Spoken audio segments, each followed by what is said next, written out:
Okay, recording also started. यहाँ भी screen share हो चुका है, ठीक है। अच्छा देखो, इनकम टैक्स में ना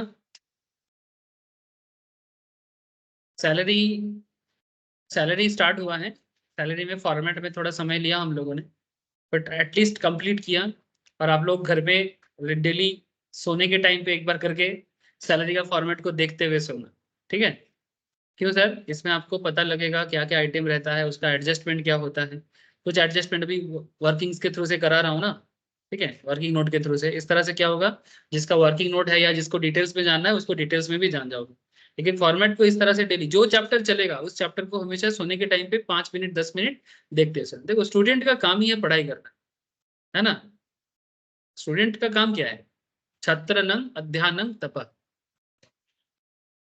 है ना। सुने हो ना श्लोक, छात्रनं अध्ययनं तपः। छात्र का काम क्या है? अध्ययन करना, और अध्ययन ही उसका तपस्या है। तो कुछ तो आदत बनाना पड़ेगा ना। रील्स नहीं देखना है अभी, ठीक है। रील्स नहीं देखना है, रील्स बाद में देखिएगा। इसलिए आजकल मैं यूट्यूब में क्लास देना बंद कर दिया, क्योंकि वो यूट्यूब में क्लास देखने जाएगा, फिर कुछ रील्स आ जाएगा, उसी में चलता रहेगा। अरे सर, यूट्यूब शॉर्ट्स भी तो है। तो वही मैं बोल रहा हूँ, यूट्यूब शॉर्ट्स या रील्स जो भी है, ठीक है। क्योंकि पढ़ाई वाला वीडियोस तो देखेगा नहीं, ठीक है। क्या देखेगा? वही सब बेकार का चीज, जिसमें आंख का दर्द बढ़ता है। मैं कभी कभी देखता हूँ ना, इतना आंख दर्द करता है कुछ देर बाद, फिर अफसोस ही करता हूँ लास्ट में। अच्छा, स्क्रीन शेयर कर देता हूँ।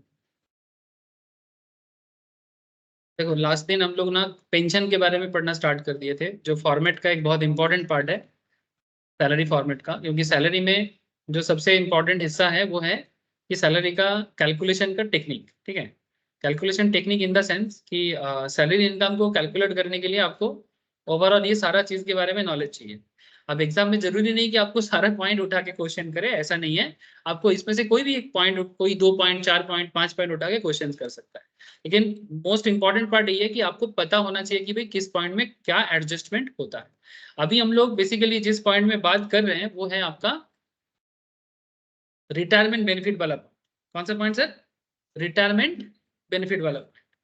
रिटायरमेंट बेनिफिट क्या होता है कि बेसिकली ये जो पेंशन, ग्रेचुइटी, ये नॉर्मली एक एम्प्लॉय को सैलरी के साथ साथ मिलता है।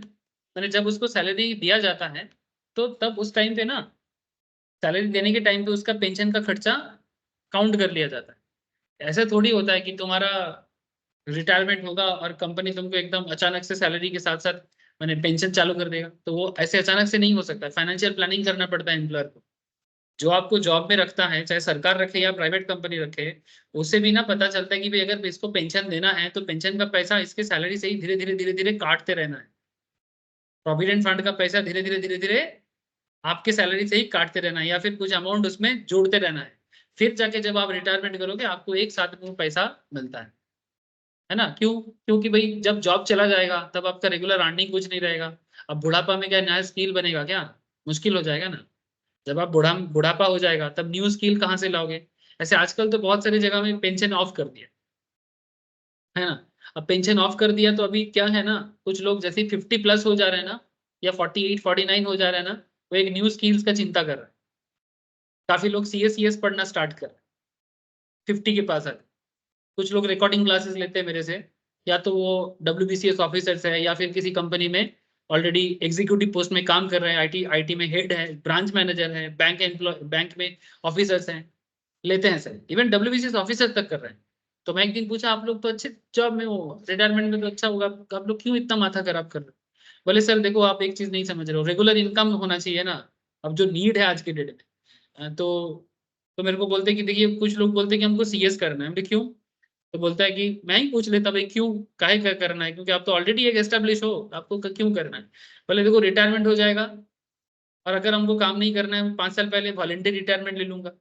और रिटायरमेंट लेके मेरा इच्छा है कि मैं कंसल्टिंग करूं, क्योंकि भाग दौड़ तो नहीं कर सकता। किसी कंपनी में बैठ के काम करूंगा या फिर अपना एक फार्म खोल के काम करूं। तो यही एक उपाय है कंसल्टिंग करने का, सबसे बेस्ट। ना कहीं जाना ना कहीं आना, जिसको जरूरत है मेरे पास आए। सिंपल है ना। तो अगर मेरे को काम आएगा तब ना मैं कर पाऊंगा, और ऑलरेडी मेरे को वर्किंग नॉलेज तो हो ही जाएगा जितना दिन से जो कर रहा है, कुछ तो आता है रे बाबा। अब कुछ स्किल जनरेट कर लेगा तो बैठे बैठे अपना एक फार्म खोल के या कंपनी में जाके एडवाइजरी रोल प्ले कर सकता है। इसलिए बंदा एक सर्टेन एज के बाद भी चार्टर्ड कर रहा है, सीएस कर रहा है, सीएमए कर रहा है।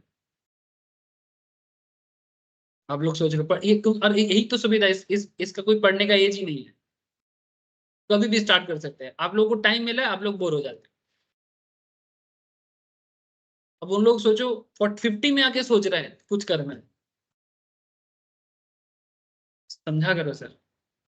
ठीक है, इंस्पिरेशन नहीं दे रहा हूँ, समझा रहा हूँ। लास्ट दिन अलायंस पार्किंग का डिफरेंस बताया था, लिव एनकैशमेंट ये सब थोड़ा समझा दिया था। फिर मैंने पेंशन का, याद है ना सर, वो रोती सुंदरी, रोती सुंदरी समझते हो ना, न सुंदरी है पर रोते हुए। फिर मैंने आप लोगों को होमवर्क दिया था क्वेश्चंस, एक ही दिया था और एक कहाँ है। दो क्वेश्चन था, दो क्वेश्चन। अच्छा चलो इसको पहले सॉल्व कर लेते हैं। Mister X an employee of famous limited, एक फेमस था और एक करप्ट लिमिट है, करप्ट। अच्छा करप्ट बोला था। करप्ट किसका, दर्श का है, दर्श का कंपनी करप्ट फैला हुआ। अच्छा, मिस्टर एक्स करप्ट ने नाम रख के काम अच्छा करेंगे। करप्ट नाम रखा है, काम अच्छा करे। Mr. X, an employee of Famous Limited, retired on 31st July 2023. He received pension of rupees 900 per month as on 1st January 2024. He commute, ठीक है, he commute, ई देना भूल गया। कभी कभी खुद का हैंडराइटिंग खुद को ही समझ में नहीं आता। 1st January 2024, he commute 1/4 of his pension for rupees 75,000. Calculate amount of exemption under section 10 subsection 10A, ठीक है, एंड टोटल टैक्सेबल पेंशन क्या होगा ये पूछा था। अच्छा ही तो पूछा था, दिक्कत क्या है।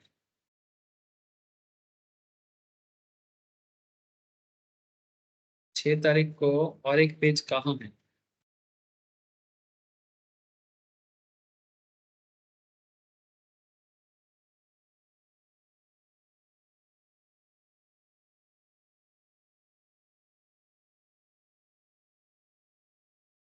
सारा तो नाम का ही है। स्टेटस ये क्या है, पीएसएस का लिमिटेड ऑडिट का है। चलो न्यू पेज ले लो। दूसरा वाला क्वेश्चन तो आप लोग के पास है, मैं बोलूंगा तो आप लोग करना चाहो।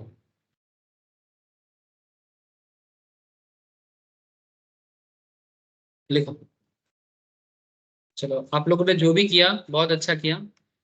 आंसर मैच करेगा तो कंग्रेचुलेशन, ना मैच करे तो करा लेना। समझ गए?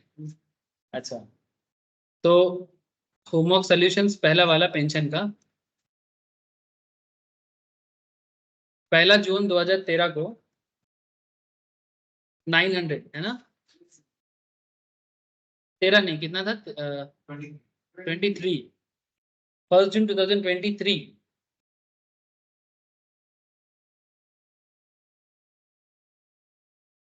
31 मई, अच्छा 31 मई को रिटायर कर रहा है। इसका मतलब अगर कोई 31 मई को रिटायर करेगा तो उसका पेंशन चालू हो जाएगा नेक्स्ट मंथ में, नहीं तो ना खा के मर जाएगा ना। नहीं समझे, पेंशन नहीं चालू करेगा तो बंदा खाएगा क्या, ग्रोसरी का खर्चा कहाँ से उठेगा। 1/7/23, 900 करके चल रहा है। 1/8/23, 900, 1/9/23, 900, कब तक चलेगा 900, 1/10/23, कब तक चलेगा 900, 1/11 तक 900 ही चल रहा है। 1/11 मैंने 1 नवंबर 2023 को भी 900, दिसंबर को भी 900, कब चेंज होगा सर, जनवरी 24 में कितना, ही कम्यूट 1/4, माने 1/4 माने 900 का 1/4 कितना होता है,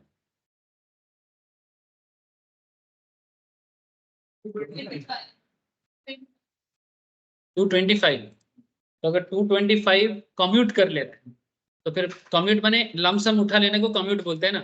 तो अगर 900 में से 225 अगर वो उठा ले रहा है तो फिर बाकी जो अमाउंट है वो कितना, वो क्या रहेगा, वो चलेगा पेंशन मंथली में। तो 675। Thank you sir.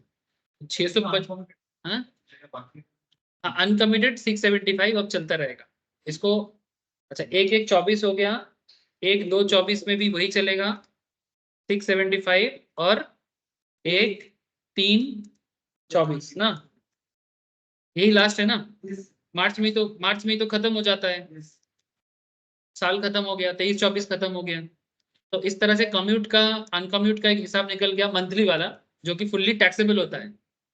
मंथली जो है वो फुल्ली टैक्सेबल होता है, सरकार का भी और प्राइवेट का भी, है ना। सरकार भी तो रोता है मंथली में, नहीं रोता?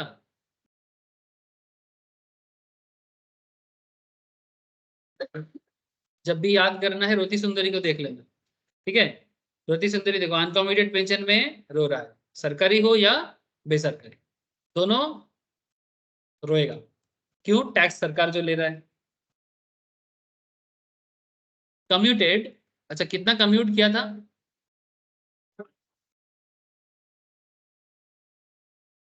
1/4 का वैल्यू दे दिया था 75,000। तो अगर 1/4 का वैल्यू 75 है तो टोटल वैल्यू कितना होगा? 1/4 इक्वल्स टू मैंने एक्चुअली 25% है।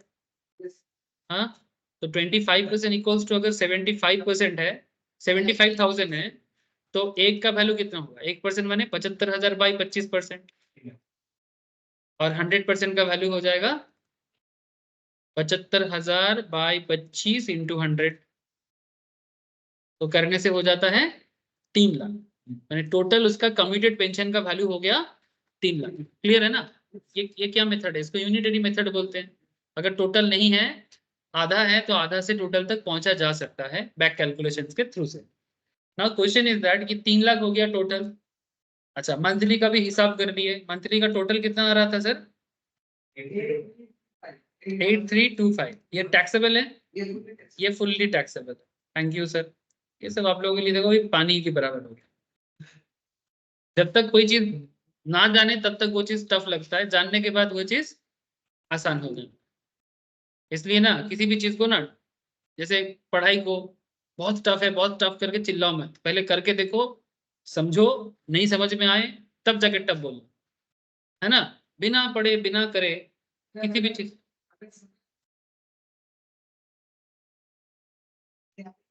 वो समझने का कोशिश नहीं किया, या तो वो खुद भी नहीं कोशिश किया, या फिर जिसके पास गया था उसने भी कोशिश की।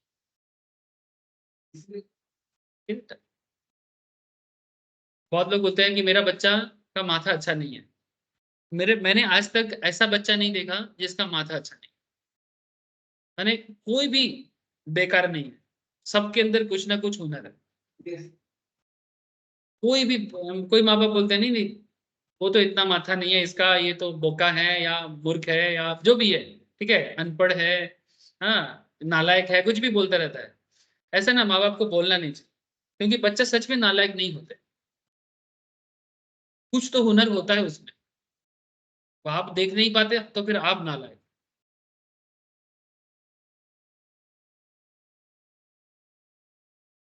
प्रॉब्लम क्या है ना, नालायकपना चलते चलते कई बार ऐसे होते हैं, प्रैक्टिस हो जाता है नालायकपना का, फिर बड़े होने के बाद बच्चा भी ढीठ हो जाता है, वो भी कुछ चीज सीखना नहीं चाहता, तब दिक्कत बढ़ता है। अच्छा, क्वेश्चन उठता है, 3 लाख तो हो गया, 3 लाख में से अब सवाल उठेगा कि सर ग्रेचुइटी ले रहा है कि नहीं। में ग्रेचुइटी के बारे में कुछ बोला नहीं था। अगर कुछ नहीं बोला तो नॉर्मली तो ना होता है, नॉर्मली ना होता है, बट हम लोग यहाँ पर दोनों ही करें, ठीक है। ये this is for practice purpose, बाकी क्वेश्चन में जैसा रहेगा वो ऐसा करता है। अगर ये है तो 1/3 ऑफ फुल वैल्यू एग्जेम्प्ट होता है। तो 1/3 ऑफ 3 लाख मैंने टैक्सेबल कितना हो जाएगा?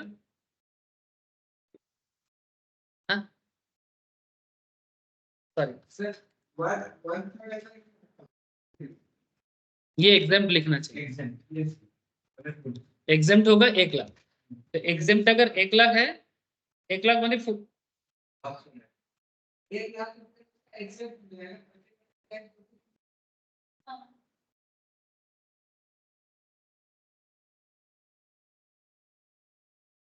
1 लाख एग्जेम्प्टेड है। इसमें तो 75,000 रुपीज रिसीव किया।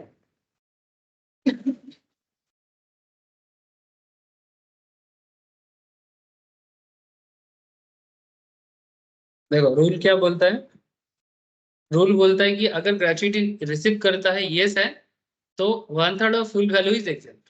तो पूरा वैल्यू है 3 लाख, 3 लाख का 1/3 एग्जेम्प्ट होगा आपका, और जितना ग्रेचुइटी आप रिसीव करोगे वहां से बाकी अमाउंट आप माइनस कर सकते हो ना। क्वेश्चन ये उठता है, इसमें थोड़ा सा समझने वाला बात है इस क्वेश्चन में, मैं बताता हूँ क्या है इसमें समझने वाला बात है कि आपका एग्जेम्प्ट वैल्यू 1 लाख है।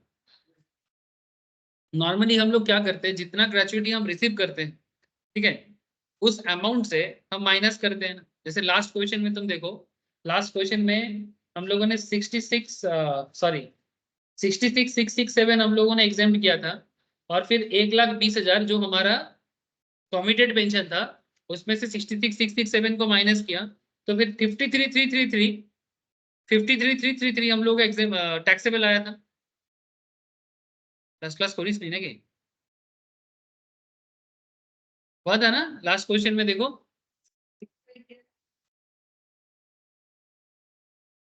हाँ दूसरा का क्वेश्चन में एक्सेप्ट मनी रिसीव परसेंट कम था, इसलिए तो बचा टैक्सेबल हो गया। पर इस केस में 25,000 जो बच रहा है वो अभी भी वो रिसीव कर सकते हैं।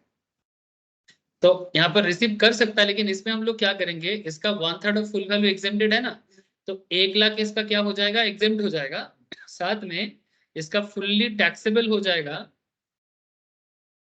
माने जो उसका एग्जेम्प्टेड वैल्यू है 1 लाख, ये उसका एग्जेम्प्ट होगा, 1/3 ऑफ फुल वैल्यू 1 लाख हो गया, और बाकी उसका जो बचा है, नहीं 3 लाख से माइनस नहीं होता है सर, हम लोग नॉर्मली 75,000 से माइनस करते हैं ना, 75,000 से माइनस करते हैं ना, मैंने जितना मेरे को मिला है, तो बेसिकली उसका फुल्ली टैक्सेबल भी 1 लाख ही होगा। मैंने जितना उसका मैक्सिमम एग्जेम्प्टेड वैल्यू उतना ही उसका टैक्सेबल जाएगा। मैं फिर से समझा देता हूँ सर, मैंने 1/3 ऑफ 3 लाख मेरा बनता है 1 लाख, ठीक है, जो मेरा रूल के हिसाब से बनता है एग्जेम्पशन। लेकिन हम लोग क्या करते हैं कि जितना मेरा रिसीव होता है, कम्यूट होता है, कम्यूट से एग्जेम्प्ट वैल्यू को माइनस करते हैं। तो जो कि जैसे लास्ट क्वेश्चन में तुम एक बार मैं फिर से दिखा, देखो लास्ट क्वेश्चन में क्या हुआ था, आपका 1/3 ऑफ 2 लाख कितना हुआ था, 66,667। फिर टैक्सेबल क्या बना था, जो तुमने कम्यूट किया उसमें से जो एग्जेम्प्टेड हुआ उसको माइनस करके तुम्हारा टैक्सेबल बना, है ना। टैक्सेबल 1,20,000,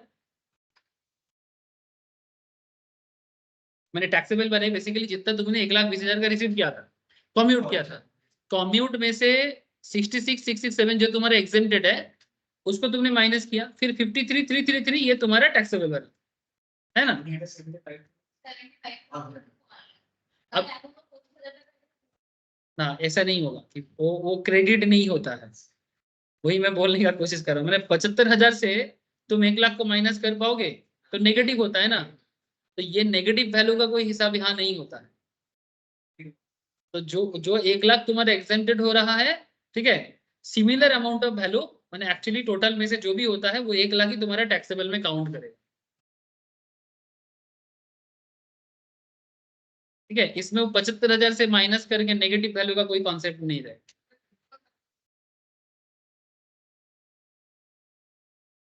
हाँ हाँ उसी को टैक्सेबल कर,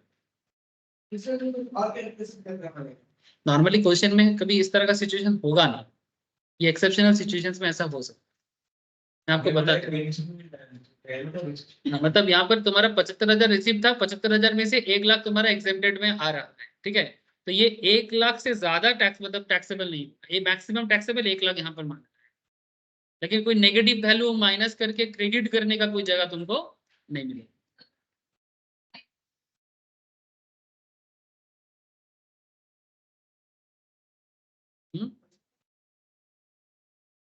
हाँ वो गड़बड़ हो गया सर हिसाब। हाँ बोलो sir.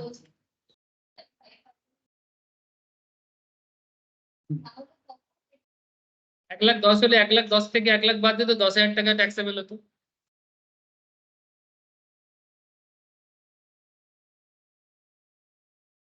exempt fully taxable 1/3 of 3 lakh उसका 1/3 of 3 लाख उसका टैक्सेबल एग्जेम्प्टेड है, तो 1 लाख उसका एग्जेम्प्ट होगा, फुल्ली एग्जेम्प्ट 1 लाख टैक्सेबल उसका। सॉरी सॉरी नहीं नहीं गलत हो जा रहा है, रुको रुको एक सेकंड।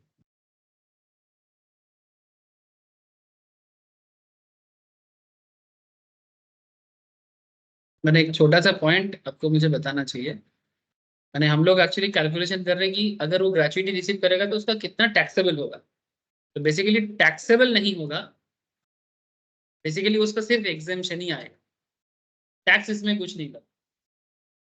मैंने 1/3 ऑफ फुल वैल्यू में से 3 लाख में से 1/3 इधर 1 लाख है ना, यही उसका फुल्ली एग्जेम्प्ट है, मतलब इसका एक ही ट्रीटमेंट होगा फुल्ली एग्जेम्प्ट, मैंने इसमें कोई टैक्सेबल वैल्यू इसमें से काउंट नहीं होगा।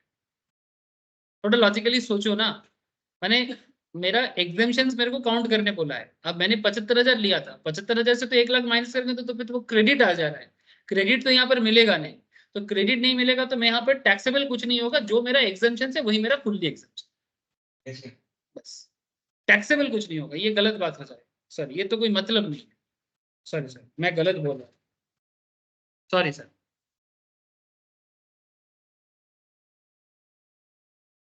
की बोल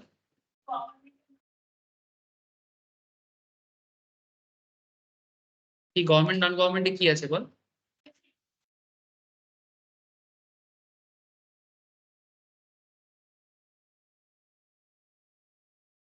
ওইটাই ওইটাই এখানে বলছে, তো যদি নন গভর্নমেন্ট হয় তাহলে লামসামে তো ট্যাক্স দিতে কমিউনিটি দেখাতে হবে না, সেটাই তো বলছি। এটা এটা কোনটা, এটা আমি এটা এটা যেটা আমার মানে লামসামে যেটা তুলেছি সেইটা, আর এটা গভর্নমেন্ট নয় তো প্রাইভেট তো। এটা কি কোম্পানির নাম কি ছিল?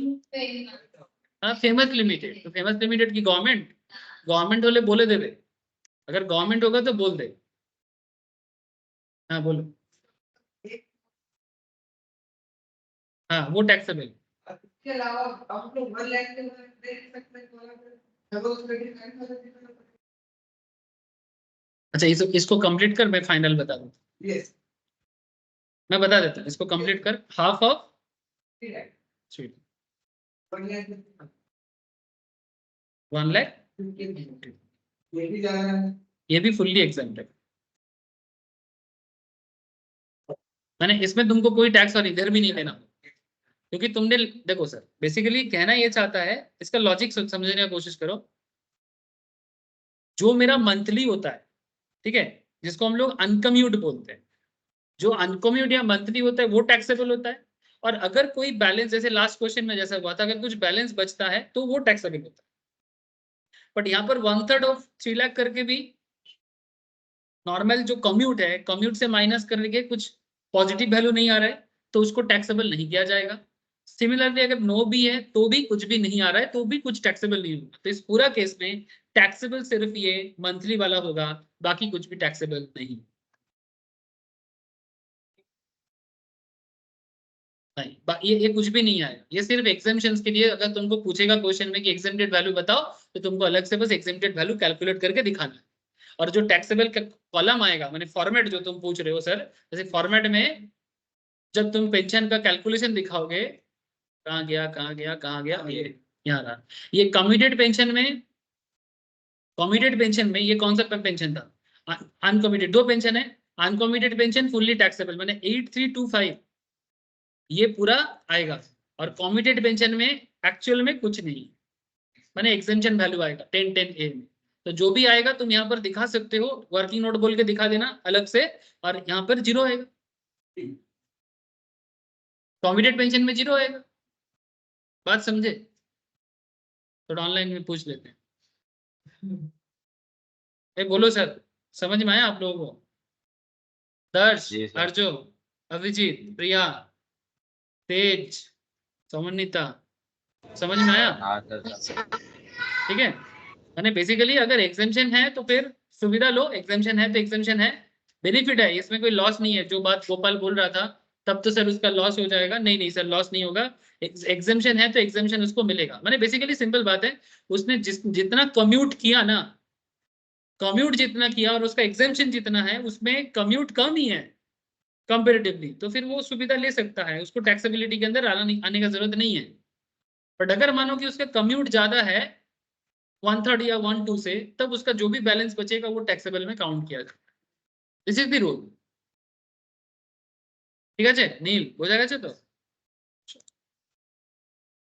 बस ये इसीलिए क्वेश्चन थोड़ा सा ना डिफरेंट है, ये स्टूडेंट का थोड़ा माथा में गड़बड़ा जाता है। अब देखो ना, मैं भी कराते तो इतना ध्यान नहीं दिया, मैं भी चिंता में 2 मिनट के लिए पढ़ गया। क्यों? मैंने एक्चुअली मेरे को पता ही नहीं था वो 75,000 था, तो मेरे को लग रहा था कि वो माइनस होगा वो रिसीप्ट से, मैं सोच रहा था तब तो बाकी टैक्सेबल होगा, फिर पता चला रहे नहीं, क्योंकि आप लोगों ने 2-4 बार क्वेश्चन किया तो मेरे को याद आ गया, अच्छा ये प्रॉब्लम है। ठीक है, इसलिए थोड़ा कंसंट्रेशन करके ही चलना पड़ेगा। चलो चलो सर, कंसंट्रेट कंसंट्रेट। हाँ हो गया और क्या। ठीक है, मतलब बेसिकली ये वर्किंग है, ओरिजिनली ये वर्किंग है, या फिर शॉर्ट क्वेश्चन में अगर पूछे तो बताना पड़ेगा, या तो बड़ा क्वेश्चन का वर्किंग है ये। हाँ, वर्किंग नोट के अंदर ये सब आता है एक्चुअली, और मैंने आपको वो सब पार्ट बाय पार्ट वर्किंग कैसे करना है उसी चीज को समझा रहा हूँ। बात समझ में आ रहा है ना? अच्छा, एक क्वेश्चन और था जो क्वेश्चन अभी मेरे पास लिखा नहीं है, नहीं क्या, एक सेकेंड रुको।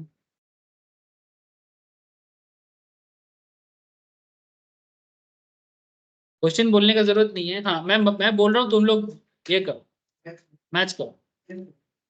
मिस्टर एक्स जेड लिमिटेड में एम्प्लॉय है, ठीक है, मैं शॉर्ट में यहाँ पर एक बार लिख देता हूँ। जेड लिमिटेड में, जेड नहीं सॉरी, क्या नाम था? कोरप्ट लिमिटेड। हाँ, कोरप्ट लिमिटेड का क्वेश्चन था। कोरप्ट लिमिटेड के बारे में इतना बोला था कि बंदा रिटायर कर रहा था 31 जुलाई में ना, मैंने 31/7/2023, ठीक है, ये रिटायरमेंट डेट दिया था। तो अगर मेरा रिटायरमेंट 31 जुलाई 2023 है, और उसने बोला था पेंशन कितना बोला था, पेंशन इक्वल्स टू बोला था 1200 टका पर मंथ, ठीक है, और बोला था मिस्टर ए, क्या बोलते, मिस्टर क्या था, एक्स था, मिस्टर एक्स कम्यूट किया था 70% ऑफ हिज पेंशन, जिसका वैल्यू था 1.5 लाख ना, 1,50,000। कब लिया था? 31 जनवरी 2024, सही तो, 31 जनवरी 2024। ओके, और बाकी हमको पूछा था कि भाई कैलकुलेट करो सेक्शन 10(10)A में एग्जेम्पशंस या टैक्सेबिलिटी क्या होगा, ठीक है। या फिर कभी कभी ना एग्जाम में, कभी कभी नहीं, बहुत केस में आपको ना अलग से बोलेगा नहीं पेंशन निकालो, ठीक है, जस्ट क्या बोल देगा, 10(10)A निकालो। तो तुमको पता नहीं है कि 10(10)A में क्या चीज है, तो तुम चिंता में पड़ जाओगे। ठीक है, यानी जब भी किसी पर्टिकुलर टॉपिक को पढ़ो तो उसके रिलेवेंट सेक्शंस को भी माथा में उतना ही रख लो, नहीं तो एग्जाम में पेंशन बोलेगा ही नहीं, सिर्फ 10(10)A लिख के छोड़ देगा। अब ऐसे चीजों को सॉल्व करने के लिए तरीका तो वही एक ही होगा, सेम वही माथा खराब करने वाला तरीका। 1 अगस्त 2023 कमिटेड अनकमिटेड जितना है पुट कर दो, क्योंकि ये टैक्सेबल होता है। 1/9/23 1200, 1/10/23 1200, 1/11/23 1200, 1/12/23 1200, 1/1/23 नहीं, 1/1/24, 1/1/24 कितना चेंज हो जाएगा अभी ना, 1/2/24। अब कम्यूट कर लिया उसने कितना परसेंट, 70%, तो 1200 में से अगर 70% ले लिया तो बचा कितना, मैंने 840 उठा लिया, तो 840 अगर 1200 में, हाँ 360, मैंने 1200 में से अगर 840 उठा लेता है तो 360 और मंथली के लिए बचता है, तो मंथली में और मिलेगा 360 और मिलेगा 360। इस तरह से सारा को टोटल कर दो जितना भी मंथली है 7920। ये फुल्ली, ये तो हिसाब हो ही गया, कुछ नहीं है इसमें। कहानी में ट्विस्ट इधर आता है कि सर 70% का 1.5 लाख कितना होता है, मैंने 70% इक्वल्स टू अगर 1,50,000 है, मैंने कम्यूटेड का हिसाब है, ठीक है, कम्यूटेड 70% इक्वल्स टू 1.5 लाख, तो 100% कितना होगा 1,50,000 डिवाइडेड बाई 70 इंटू 100, तो 2 लाख तक, तो 2 लाख हो गया कम्यूटेड उसका। अब यहाँ पर क्वेश्चन में ग्रेचुइटी के बारे में कुछ नहीं था, साइलेंट था ना ग्रेचुइटी के बारे में, तो हम लोग वही यस नो ले लेते हैं। 2 लाख की रे,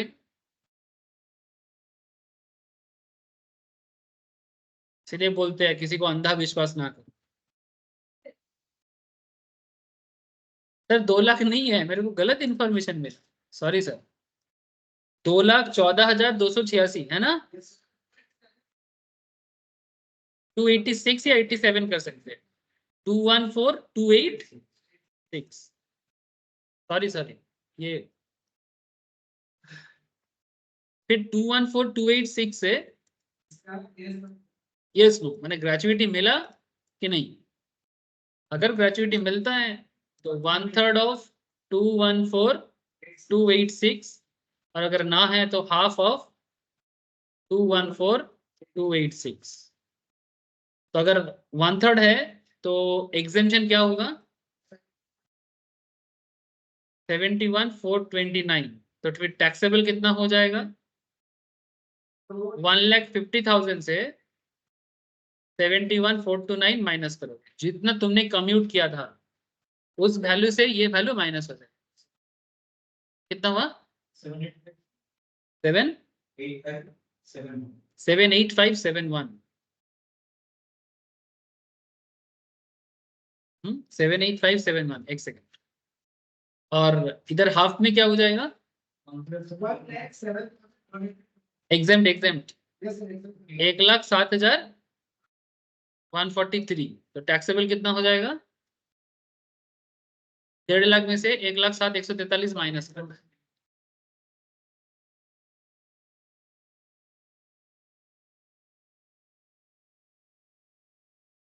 $1,50,000 माइनस 1,07,143 कितना होता है 42,857, ये हो गया टैक्सेबल ना, तो ये टैक्सेबल और ये भी टैक्सेबल, लेकिन एक चीज है ये 1/3 और हाफ में से कोई भी एक होगा ना सर, दोनों थोड़ी होता है, कोई भी एक सिचुएशन। क्वेश्चन में कुछ नहीं बोला तो हम लोग दोनों एंगल को सॉल्व करके देख लिए, कुछ तो बोलेगा, ठीक है, ग्रेचुइटी या तो हाँ होगा या तो ना हो, ठीक है, दोनों में से कोई एक सिचुएशन तो जरूर बनेगा सर, अगर हाँ है तो फिर अभी मैंने बेसिकली फॉर्मेट में क्या होगा, फॉर्मेट में जो अनकॉमिटेड वाला एरिया है उसमें चला जाएगा 7920, मैंने इसमें है ना, और जो कॉमिटेड वाला एरिया है उसमें या तो 1/3 वाला वैल्यू आएगा एग्जेम्पशन में, मैंने जितना जैसे पेंशन तुमने कॉमिट कितना किया 1.5 लाख का, तो 1.5 लाख यहाँ बैठेगा, और एग्जेम्प्टेड में 1/3 का एग्जेम्पशन बैठ सकता है और हाफ का भी बैठ सकता है, जो भी होगा उसको पुट करो और जो वैल्यू होगा उसको आउटर में, ठीक है, समझ में आ रहा है ना, क्यों कर रहे हैं किस लिए कर रहे हैं, आपका वर्किंग नोट का अल्टीमेट डेस्टिनेशन क्या है वो भी समझना जरूरी है, नहीं तो वर्किंग करके बैठे रहोगे भाई कहाँ जाएगा पता नहीं। तो ये 2 होमवर्क था, ये दोनों आपको मैं बताया, हाँ समझा नहीं, तीसरा होमवर्क फॉर्मेट था, अच्छा फॉर्मेट करने बोला था, वेरी गुड।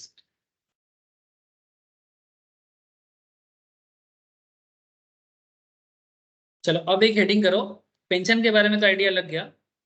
अब क्वेश्चन में अगर सिर्फ ग्रेचुइटी रहेगा, ये वाला, इसका क्या होगा जनाब? ठीक है, ये ग्रेचुइटी का क्या होगा जनाब? तो गाना है ना, आपका क्या होगा, तो ग्रेचुइटी का क्या होगा जनाब? सेक्शन 10 है ना, ग्रेचुइटी का सेक्शन सेक्शन क्या है? 10 10 आउट ऑफ 10, ऐसा नहीं बोलना है, बोलना है कि 10 सबसेक्शन 10।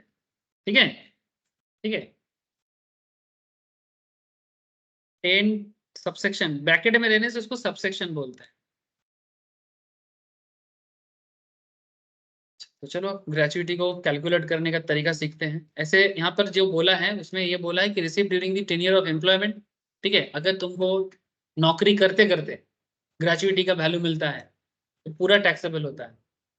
दूसरा बोला है receive at the time of retirement और अदरवाइज, उसका कैलकुलेशन होता है, जो भी मिलेगा उसमें से 10 में एग्जाम्पशन मिलता है, उसका ही क्या एग्जाम्पशन होता है इसी के बारे में थोड़ा अता पता करना है, जो आपका थोड़ा माथा खाएगा। ठीक है, ये एक एग्जाम्पशन के पीछे अब अगला 3-4 पेज का नष्ट होगा, एक एग्जाम्पशन के पीछे आपके कॉपी में 3-4 पेज अभी खराब होने में। ठीक है, आज जिंदगी में कुछ चीज खराब भी होना चाहिए, भगवान ने शरीर दिया नष्ट करने के लिए, शरीर को बचा के क्या करोगे? नष्ट करो। तुम कुछ भी नहीं करोगे फिर भी नष्ट ही होगा, इसलिए कुछ ना करके हाँ?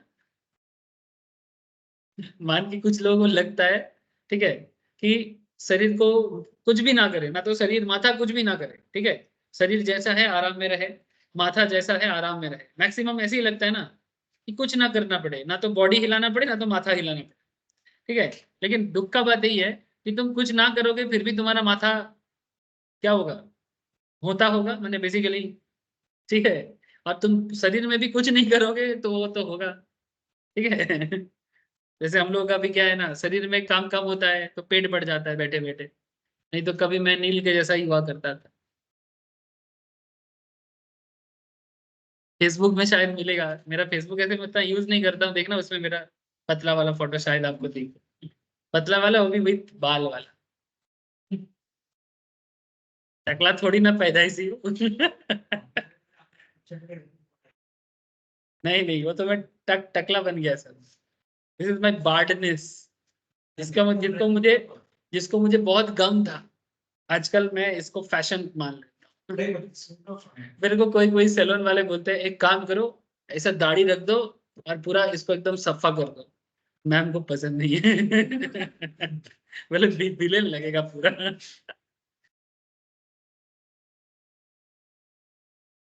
तो मैं सोच रहा था ऐसे इतना बड़ा दाढ़ी रखूंगा और पूरा बाल को कटा दूंगा, एकदम पूरा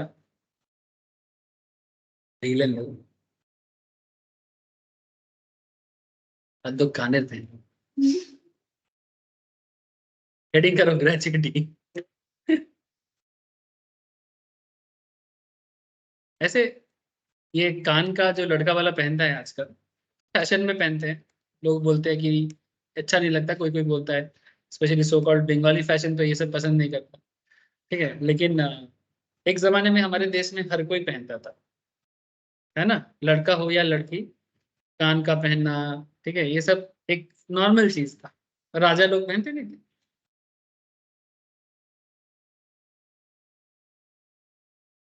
ग्रेचुइटी, ओहो, मैं पहली एरो देख रहा, इसमें एक बात लिखना था, सॉरी।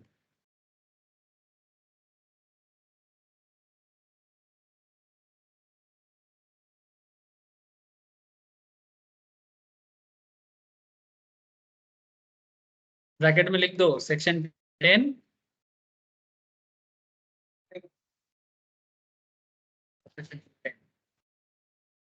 इसमें क्या करना पड़ता है? Any gratuity received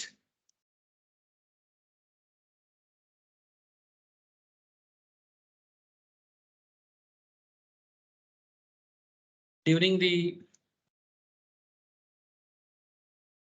continuity of service is fully taxable. नौकरी करते करते ग्रेचुइटी उठाओगे तो टैक्सेबल ही गुना है सर। तो क्या करें सर? रिटायरमेंट के बाद उठाओ, थोड़ा सुविधा मिल सकता है। लेकिन सर जरूरत पड़े तो, अरे तभी तो gratuity received after retirement.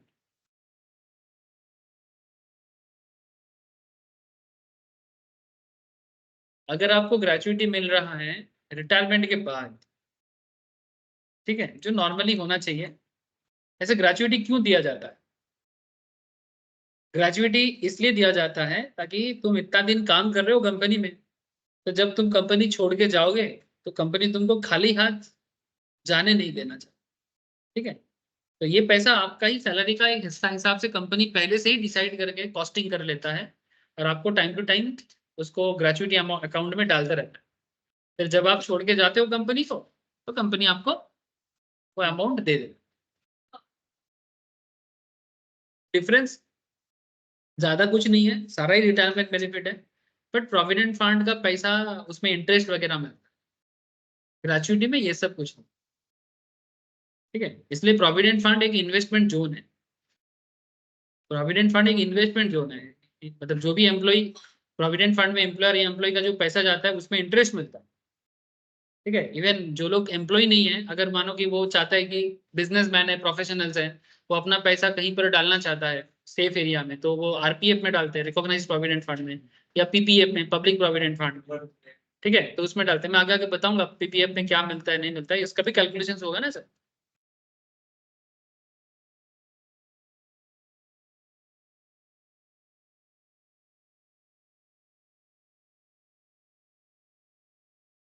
Gratuity का फॉर्मूला, हाँ शायद वही वाला होगा। वो जो तुम टाइम वैल्यू ऑफ मनी में जो पढ़े थे ना सर, वो तो बेसिकली तुम लोग एनुइटी में पढ़े थे। एनुइटी में जो तुम पढ़े थे, ठीक है, मुझे एग्जैक्टली अभी मैथ्स मैम कराते तो मेरे को फाउंडेशन सिलेबस में क्या था एग्जैक्टली याद नहीं है सर। तो लेकिन अगर मानो कि एनुई तुम जो मुझे पूछ रहे हो सर एनुइटी कैलकुलेशंस, वो हम लोग फाइनेंस में भी करते हैं। तो एनुइटी कैलकुलेशंस में वो एनुइटी का फॉर्मूला होता है, ठीक है, प्रेजेंट वैल्यू का जो कॉन्सेप्ट है।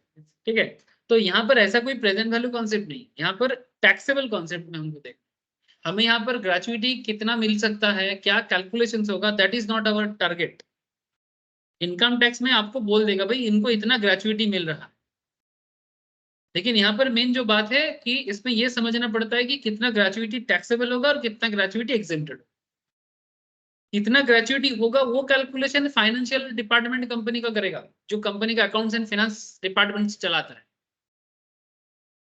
कंपनी में तो कोई इनकम टैक्स डिपार्टमेंट होगा नहीं, कंपनी में टैक्स ऑफिसर होता है जो कंपनी का टैक्स मैटर संभालते हैं, और ये बेसिकली इनकम टैक्स है। और इनकम टैक्स में क्या होता है, इनकम टैक्स तो जिनको, जैसे मानो तुम कंपनी में काम कर रहे हो, तुमको कंपनी सैलरी दे रहा है, पीएफ दे रहा है, ग्रेचुइटी दे रहा है, अब तुमको इनकम टैक्स सरकार को भरना है, उसके साथ कंपनी का कोई लेना देना नहीं है।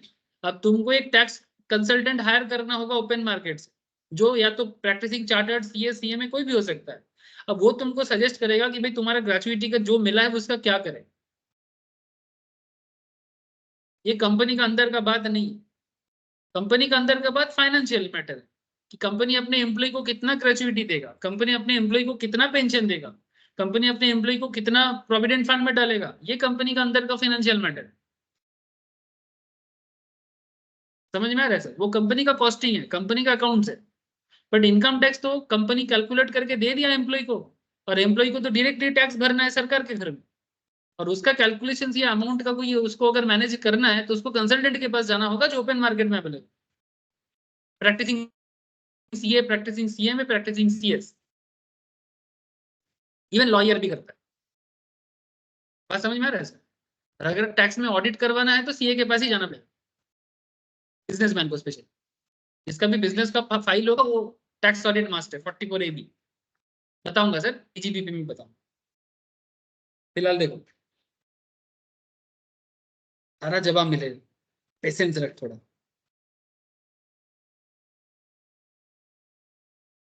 सबसे कीमती चीज समय, और सबसे कीमती चीज उस समय का सही इस्तेमाल कर।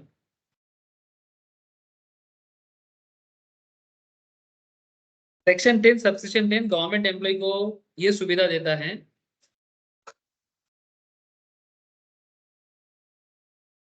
अगर आपको ग्रेचुइटी रिटायरमेंट के बाद मिलता है तो फुल्ली एग्जेम्प्ट,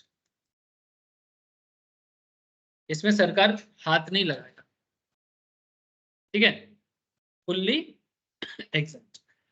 इसको सेक्शन 10 सबसेक्शन 10 मैंने और स्पेसिफिकली बोला तो क्लॉज आई या 1 रोमन 1, ठीक है। हाँ नहीं, सेक्शन के बाद अगर ब्रैकेट है तो क्लॉज, इसके बाद और एक ब्रैकेट लगेगा तो sub clause, section subsection clause sub clause, ठीक है।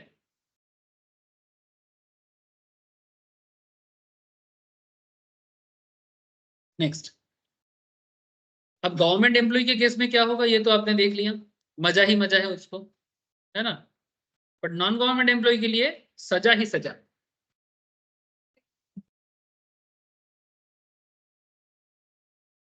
हाँ सर, ठीक है।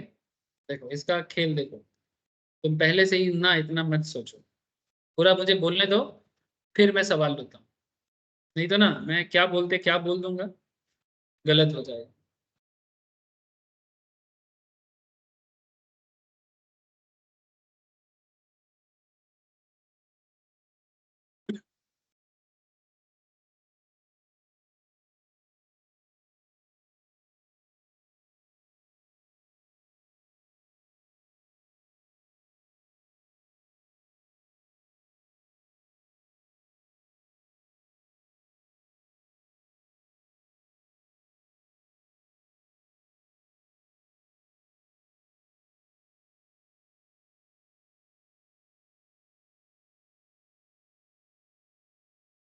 एक हो गया कवर्ड अंडर ग्रेचुइटी एक्ट, दूसरा हो गया not covered under gratuity act, ठीक है।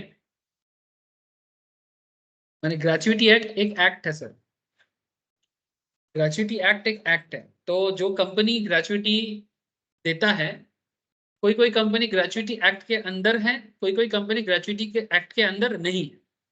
तो अगर कंपनी या ऑर्गेनाइजेशन, ठीक है, नॉन गवर्नमेंट एम्प्लॉय, अगर उसका ऑर्गेनाइजेशन ग्रेचुइटी एक्ट में कवर नहीं होता तो उनका रूल अलग है, और अगर ग्रेचुइटी एक्ट के अंदर नहीं होता है तो रूल अलग, अगर कवर्ड है तो रूल अलग। अब ये दोनों रूल में माथा व्यथा करना है, ठीक है, हाँ माथा व्यथा होगा, ठीक है, रेडी रहो। पहला वाला केस में जो है वो सेक्शन 10 सबसेक्शन 10 क्लॉज 2 में बोला है, रोमन 2 में लिखना क्या बोलता है पहले लिख लो फिर मैं समझाता हूँ। लीस्ट ऑफ द,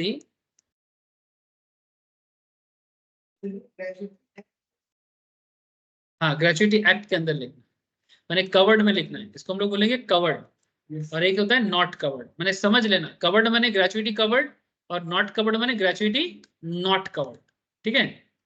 जब मैं बोल रहा हूँ कि कवर्ड, इसका मतलब है कि ग्रेचुइटी में कवर्ड एक्ट में, और जब मैं बोल रहा हूँ कि नॉट कवर्ड, इसका मतलब यह है कि ग्रेचुइटी में नॉट कवर्ड, ठीक है।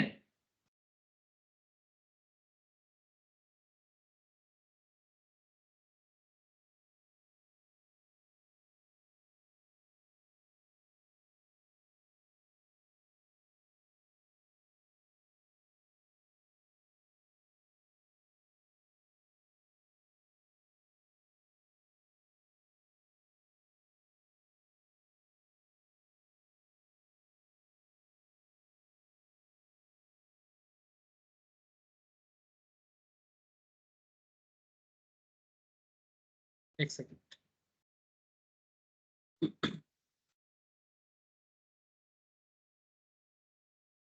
मैक्सिमम 20,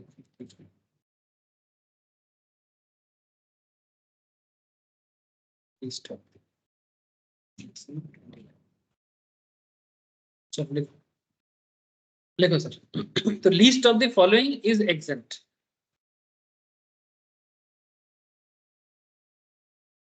इसमें पहला पॉइंट है ए करके लिखना, maximum 20 lakh, 20 lakh. Point B में लिखना अमाउंट रिसीव्ड, पॉइंट सी में लिखना 15 working days salary for every completed year of service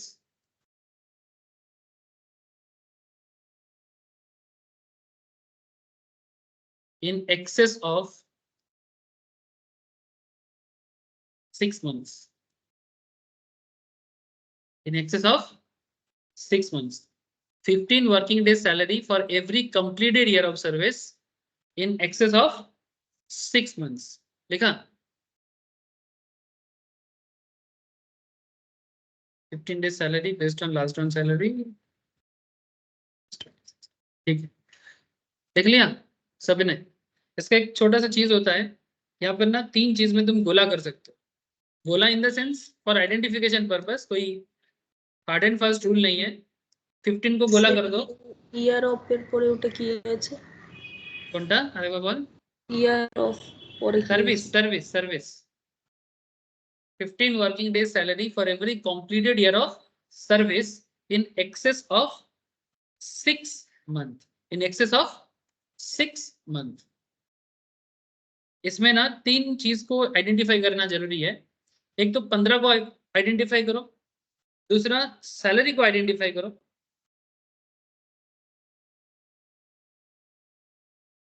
और तीसरा एक्सेस को आइडेंटिफाई करो।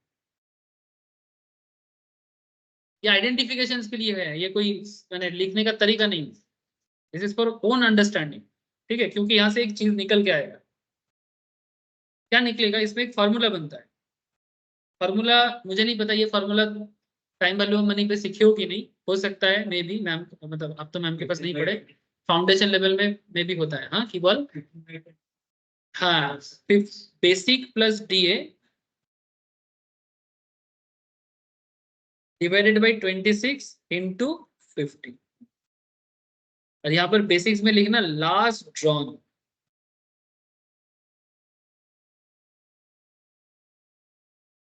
लास्ट ड्रॉन, ये वर्ड लिखना सर।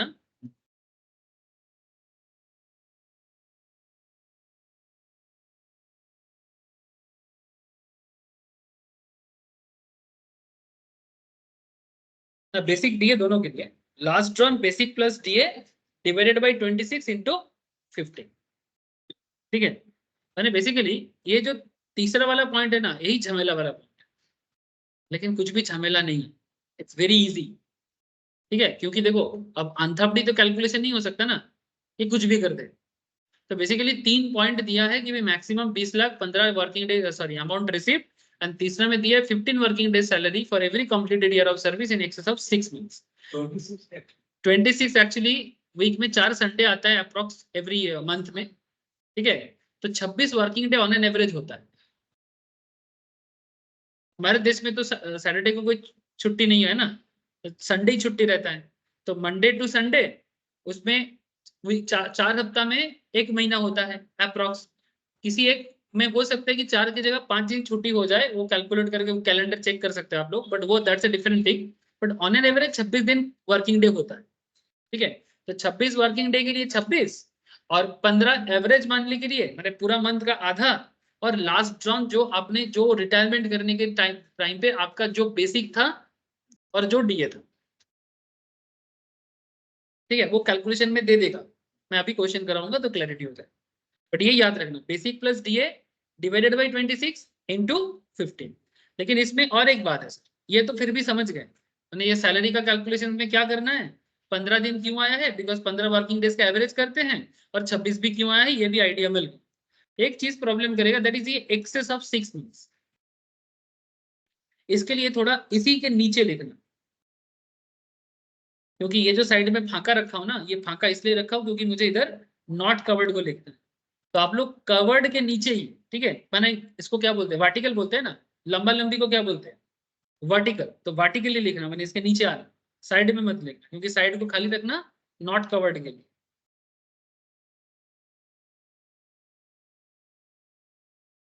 ये जो एक्सेस पॉइंट आपने लिखा, इसके लिए एक छोटा सा नोट दे दो कि नोट में उसके नीचे बस इतना लिखो कि जो एक्सेस है, इस एक्सेस को समझने का सिस्टम क्या है। क्वेश्चन में आपको 20 इयर्स 9 मंथ्स का जॉब सर्विस मिल सकता है। मैंने कोई बंदा जॉब कर रहा है, कितना दिन जॉब किया है, मैंने किसी के बारे में लिख दिया 20 साल 9 महीना जॉब कर रहा है। तो अगर कोई 20 साल 9 महीना जॉब करता है, मैंने ये जो 9 मंथ्स है ना, ये 6 महीने से ज्यादा है, तो अगर वो एक्सेस ऑफ 6 मंथ्स होगा तो इसको 21 मान लेंगे। हाँ, इंटू नहीं,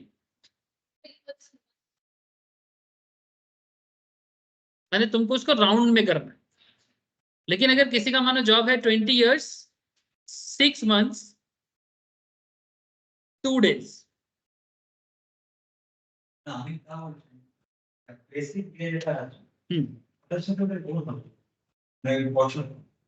हाँ हाँ, वो तो लास्ट में कितना सर करेगा वो मोटा में पड़े आज।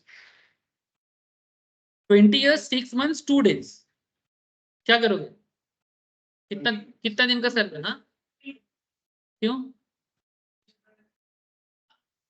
6 महीने से एक दिन भी ज्यादा होगा तो 21 इयर्स लेना, दैट इज द पॉइंट। एक दूसरा एग्जांपल लिख लो, 20 इयर्स 6 मंथ्स, ना एक दिन ज्यादा ना एक दिन कम, तो कितना मानोगे,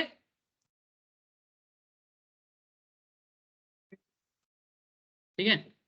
इसी बात को यहाँ पर भी बताया था, यहाँ पर लिखा नहीं, जो लिखा है देखो, मैंने भी लिखा है, यहाँ पर भी लिखा है, ये 6 months in excess of 6 months, ठीक है।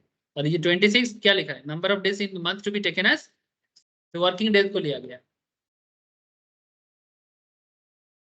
तो 21 इधर 21 इधर 20 इधर, समझ में आया। तो जब भी ग्रेजुएटी करोगे और नॉट कवर्ड सॉरी कवर्ड देखोगे, तो कैलकुलेशन करने के टाइम पे जॉब का सर्विस पीरियड कितना दिन का है, वो अगर 20 साल 10 महीना, 20 साल 11 महीना, 20 साल 5 महीना, तो उसके हिसाब से आपको टोटल नंबर ऑफ ईयर का काउंटिंग में चेंज कर, और अगर 20 को 21 कर दोगे तो पूरा हिसाब ही गड़बड़ हो जाएगा। समझ में आ रहा है, तो बस इस चीज का ध्यान रखना है। तो ये हो गया आपका कवर्ड, ठीक है। अब मैं आपके साथ बात करूंगा नॉट कवर्ड, अगर कोई कवर्ड नहीं है ग्रेचुइटी एक्ट के अंदर, तब उनका क्या होगा, कालिया। कालिया कौन, तब पता नहीं, वो बोलते हैं ना अब तेरा क्या होगा कालिया, इसलिए मैं बोल, चलो इसमें हम लोग नॉट कवर्ड को करेंगे। तो ये आ जाता है सर सेक्शन 10 सबसेक्शन 10 क्लॉज 3 का पार्ट। इसका नियम थोड़ा और टेढ़ा है, ये सीधा बात नहीं करता। लीस्ट ऑफ दी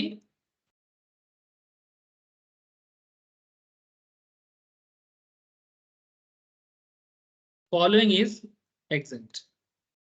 लीस्ट का मतलब समझ गए, कम कम, इनमें से जो सबसे कम है। Point A max to max 20 lakh, point B amount received, point C एक सबसे मजेदार पॉइंट है, half into average salary.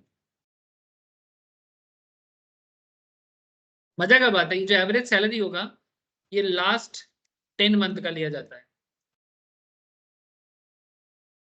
Last 10 महीने का एवरेज सैलरी होगा into completed year of service.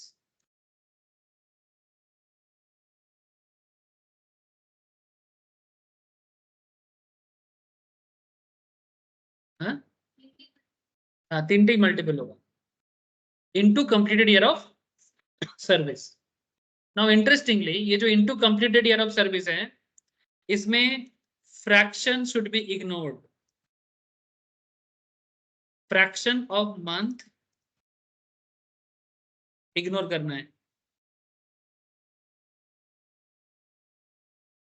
Fraction of month should be ignored. माने 20 इयर्स 11 मंथ्स भी होगा तो 20 मानेंगे, ठीक है, नोट लिख लो,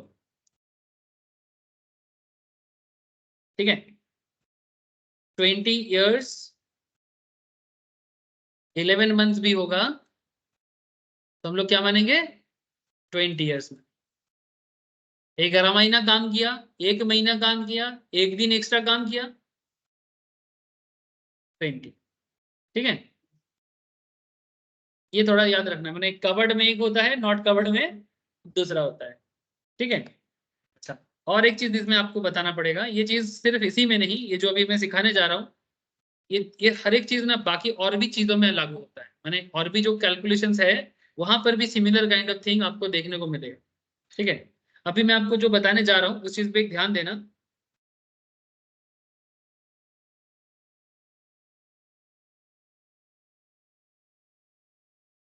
ये जो 10 मंथ का कैलकुलेशन है, ठीक है, ये एवरेज सैलरी का कैलकुलेशन, इसमें थोड़ा मेहनत लग जाता है, लेकिन it's not very tough, just समझना है करना क्या। Say for example average salary का कैलकुलेशन, ठीक है, लिख दो how to calculate average salary.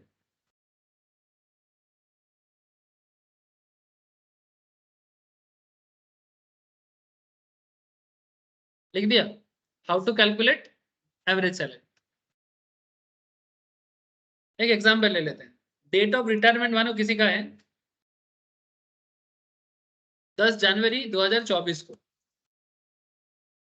ठीक है, 10 जनवरी 2024 को अगर कोई डीओआर माने डेट ऑफ रिटायरमेंट लिख दो, नहीं तो बाद में बोलोगे कोई रिसिप्ट है कि रेंडरिंग है क्या है। ठीक है, ये रिटायरमेंट है, डीओआर डेट ऑफ रिटायरमेंट। इसमें बेसिक सैलरी कैलकुलेट करने का सिस्टम ऐसा है, आपको 3 चीज यहां पर आता है, बेसिक प्लस डीए, फिर डीए का आरबी पार्ट लेना पड़ता है। हाँ याद है, पहला क्लास में आप लोगों को क्वेश्चन कराया था, उसमें आरबी दिया था पर बोला था कि इसमें कुछ नहीं करना है, अभी आपको सिर्फ डीए लेना पड़ा था। ठीक है, बट इसमें मैं आपको क्या बोल रहा हूँ कि आप डीए का आरबी पार्ट लेना। आरबी माने रिटायरमेंट बेनिफिट वाला पार्ट। जब भी क्वेश्चन में डीए देता है ना, तो ब्रैकेट में नॉर्मली आरबी पार्ट को बोल देता है कि इतना परसेंटेज रिटायरमेंट बेनिफिट में जाएगा। डोंट वरी, अभी क्वेश्चन में देता हूँ। और इसमें और एक चीज ऐड होता है, कॉट। कॉट माने कमीशन ऑन टर्नओवर, लिख लो, कमीशन ऑन टर्नओवर। माने बेसिकली एवरेज सैलरी कैलकुलेशन में सैलरी का मतलब है basic plus DA plus COT and DA का आरबी पार्ट। हाँ, मैंने डीए जो भी बोलेगा उसका आरबी पार्ट लेना है। मैंने डीए बोल दिया सैलरी का 20%, उसका 40% आरबी है, तो सैलरी का पहले 20 करना है फिर उसका 40 करना है। ठीक है, ये थोड़ा झमेला करेगा लेकिन इतना भी झमेला नहीं है, पेशेंसफुली सुनो देखो। ठीक है, ऑटोमेटिक समझ में आ जाएगा। कमीशन एंड टर्नओवर क्वेश्चन में रहेगा तो लेना है, नहीं तो नहीं। एक सेकेंड सर,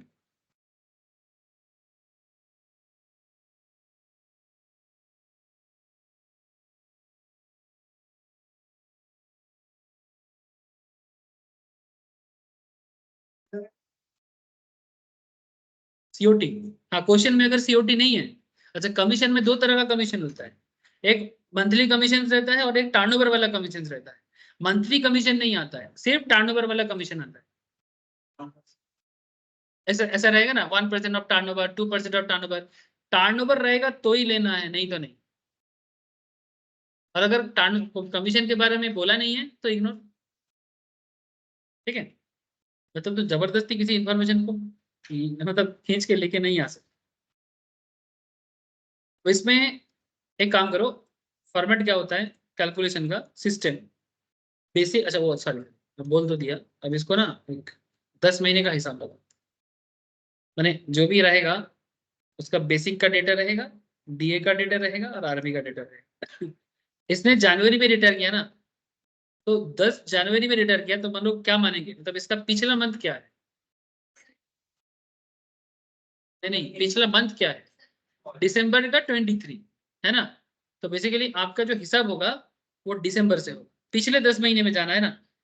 तो दिसंबर, फिर वहां से नवंबर, फिर वहां से अक्टूबर, फिर वहां से सितंबर, फिर अगस्त, फिर जुलाई, जून, है ना।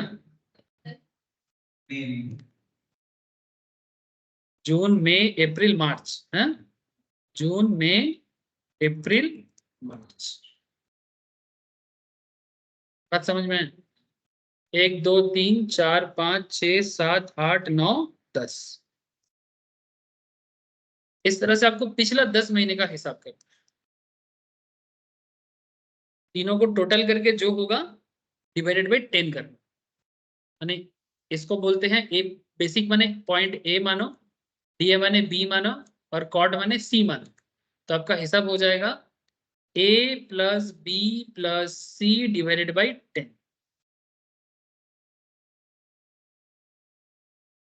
ठीक है, a plus B plus C divided by 10, इस तरह से करना पड़ेगा।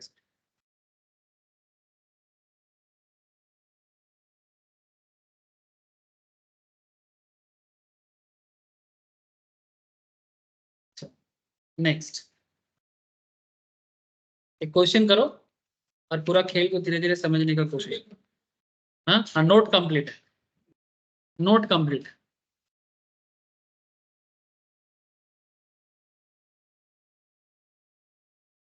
सबने लिख लिया ना? क्या रे, आप लोग कुछ बोल नहीं रहे? आरजो, अभिजीत, प्रिया, सौमन्यता, शालिनी, दर्श, दर्श चला गया होल्ड पे। दर्श को भूख लग गया, खाने क्या है?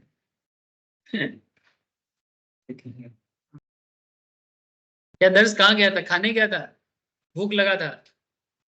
तो नहीं सर, कॉल आता रहता है बार बार, जाना है ना प्रैक्टिस, तो आएगा क्रिकेट का आएगा। कॉल है, क्रिकेट का कॉल है।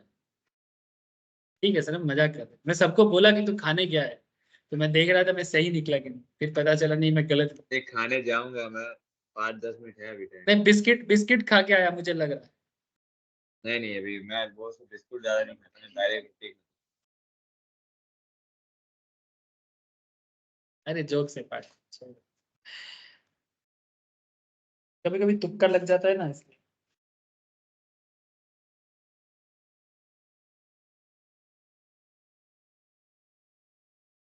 क्वेश्चन लिखो सर। मिस्टर एक्स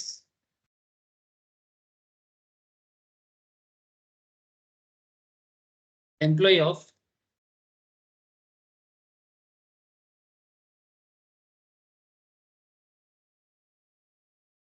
फालतू limited.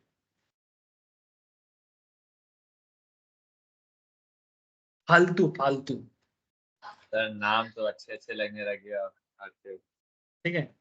Mister X an employee of Faltu limited, फालतू में काम कर रहा था, रिटायर कर ले भाई, रिटायर कर लिया। As on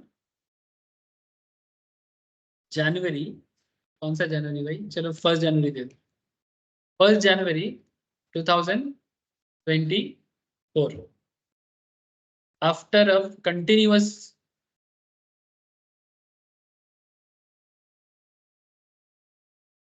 continuous service of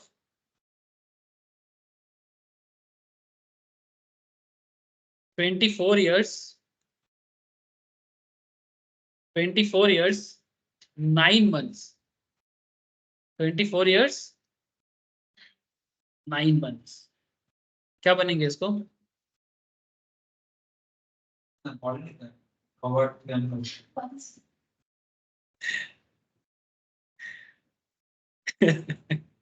देखा, धोखा खा गया। And received rupees 3,80,000 as gratuity, 3,80,000 as gratuity. At the time of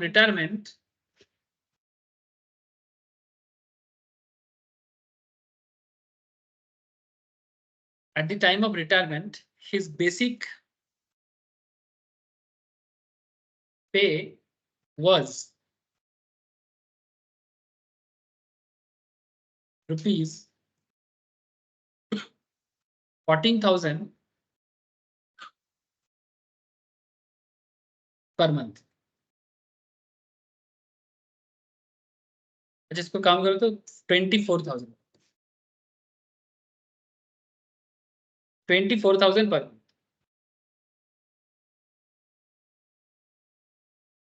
DA है उसका 20% ऑफ बेसिक, ब्रैकेट में बोला 60% for RB,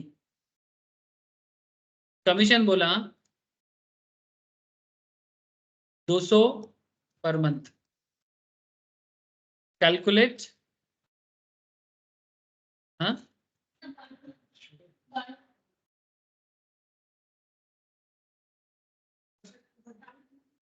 commission per month है, टर्नओवर नहीं है, कमीशन पर मंथ है 200 पर मंथ, टर्नओवर नहीं दिया। Calculate the amount of exemption under section 10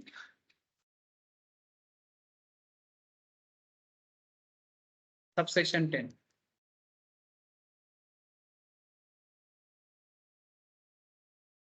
Calculate amount of exemption under section 10 subsection 10. Covered under gratuity.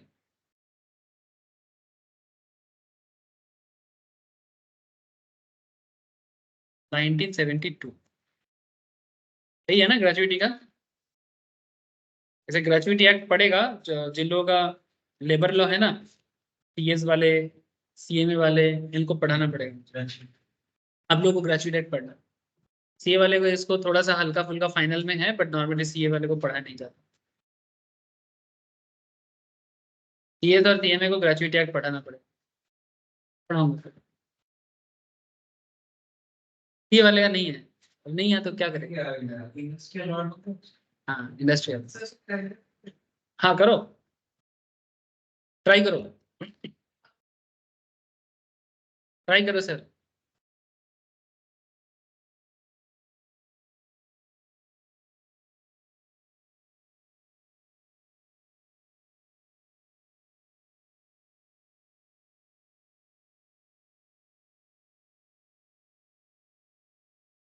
मैं 2 minute 1 minute आता हूँ sir, try करो।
Oh no, okay. And Thailand simply. How much basic and technical? And your question they reflect on my living. How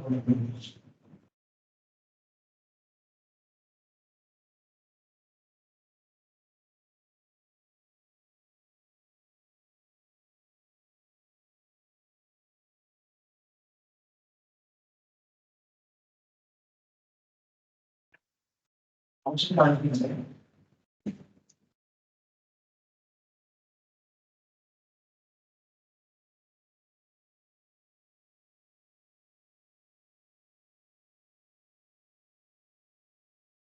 hello,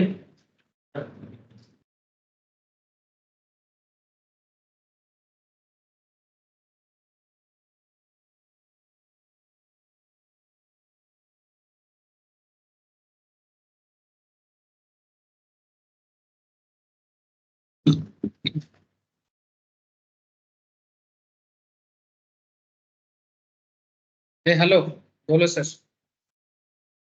कर लिया आप लोगों ने? किसने किया ऑनलाइन में? बोलो सर, आज तो किसी का नहीं आ रहा है। सर एक बार दोबारा पेज दिखाइए। पेज तो तब से खुला ही है सर। धीरे धीरे लिखा। मैं नहीं था स्क्रीन के सामने।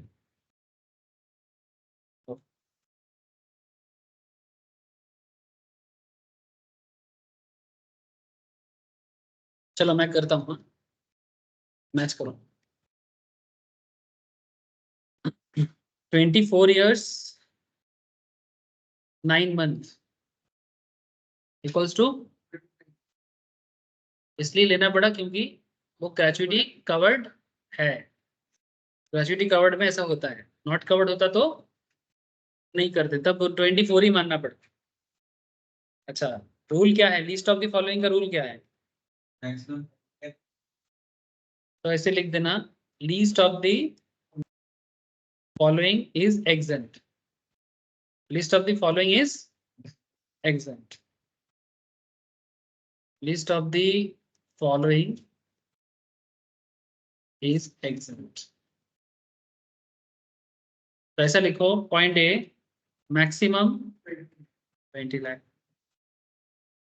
पॉइंट बी ग्रेचुइटी रिसीव, कितना रिसीव किया?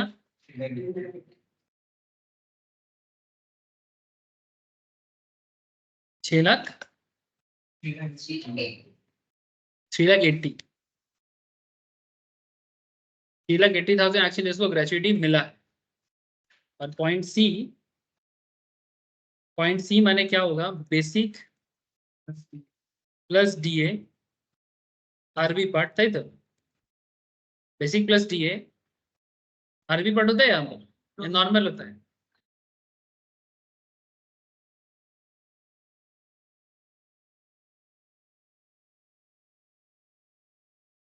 कंफ्यूज हो गए? तो basic plus DA divided by 26 into 15 into 25, जितना साल का काम। तो उसने बेसिक कितना लिया? 24,000 ना। तो 24,000 प्लस डीए कितना है उसका? 20% ऑफ बेसिक, मैंने 24,000 का 20% कितना होगा? 24,000 का 20% जितना होगा 4,800 डिवाइडेड बाई 26 कर दो, इंटू 15 कर दो, इंटू 25।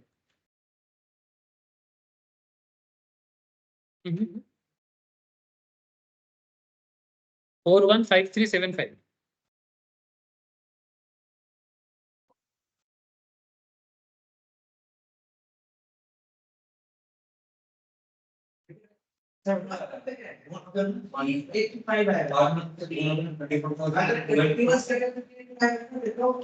नहीं एक्चुअली देखो यहाँ पर हमें 24,000 पर मंथ करके दे दिया था ना सैलरी।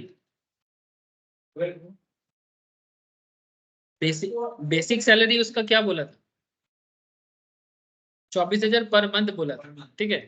तो एक्चुअली क्या है, हम लोग इसको यहाँ पर हम लोग का जो हिसाब होगा वो बेसिक प्लस डीए बाई 26, ये तो मंथली हिसाब है ना। ओहो, ठीक है, मैं क्या बोल रहा हूँ, ये तो मंथली हिसाब है। इसको जब तुमने 25 ईयर्स कर दिया, ये तो 25 साल का पूरा हिसाब कर लिया ना। तो तुम अलग से फिर से क्यों एनुअल इंटू करो? जब तुमने 25 किया तब 12 महीने क्या, कितना सारा मंथ घुस गया इसके अंदर, समझे कि नहीं? इसको करने से कितना आया? बोला, एक बार बोलो। 4,15,385। अब रूल कहता है कि जितना मेरा ग्रेचुइटी रिसीव होगा उसमें से जो लीस्ट होगा उसे माइनस करना पड़ता। तो रूल कहता है कि 3,80,000, तो फिर टैक्सेबल कैसे होगा? मैं यहाँ पर साइड में करता हूँ। टैक्सेबल क्या होता है? ग्रेचुइटी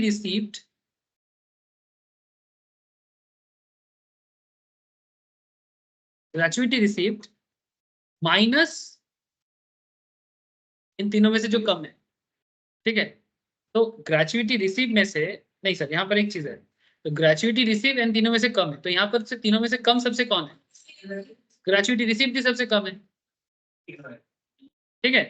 तो मैक्सिमम 20 लाख है, 3,80,000 और 4,15,385, तीनों में से सबसे लोएस्ट ही है। ये सबसे लोएस्ट जो है वही एग्जाम्प्ट होता है। तो रूल कहता है ग्रेचुइटी रिसीव्ड माइनस एग्जाम्पशन, तो 3,80,000 माइनस 3,80,000 इक्वल्स टू हो जाता है 0। तो टैक्सेबल तुम्हारा इस केस में होता है 0। लेकिन सर मैं यहाँ पर क्वेश्चन को थोड़ा घुमा के देता हूँ, मैंने इसी का एक दूसरा ऑप्शन देता हूँ। अगर यही क्वेश्चन थोड़ा सा चेंज करता हूँ नहीं कवर्ड नहीं, ये 24,000 की जगह अगर ये 14,000 होता, ठीक है, अगर आपका सैलरी 24 की जगह 14 होता तो क्या होता?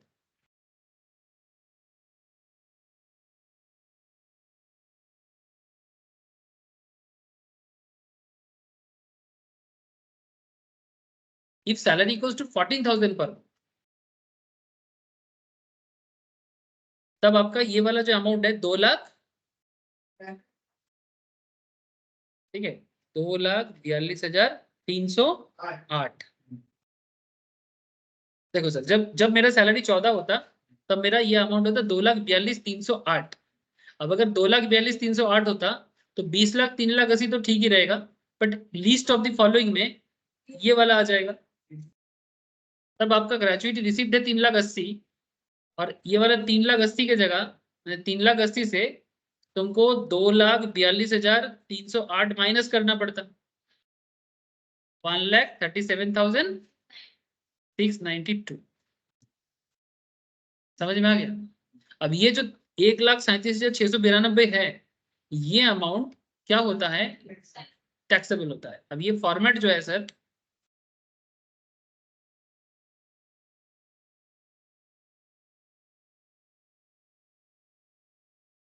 फॉर्मेट के अंदर मैंने जो भी सैलरी का फॉर्मेट बनेगा, सैलरी शीट बोलते हैं इसको, उसमें receive during the tenure of employment तो फुल्ली टैक्सेबल होता है, but receive at the time of retirement और अदरवाइज जो भी रिसीव करोगे, जैसे 3,80,000 रिसीव करोगे तो 3,80,000 माइनस एग्जम्पशन, जैसे कि हमारे केस में कितना हुआ 2,42,308 करने के बाद जो अमाउंट होता है दैट इज 1,37,692, ये अमाउंट यहाँ पर आए।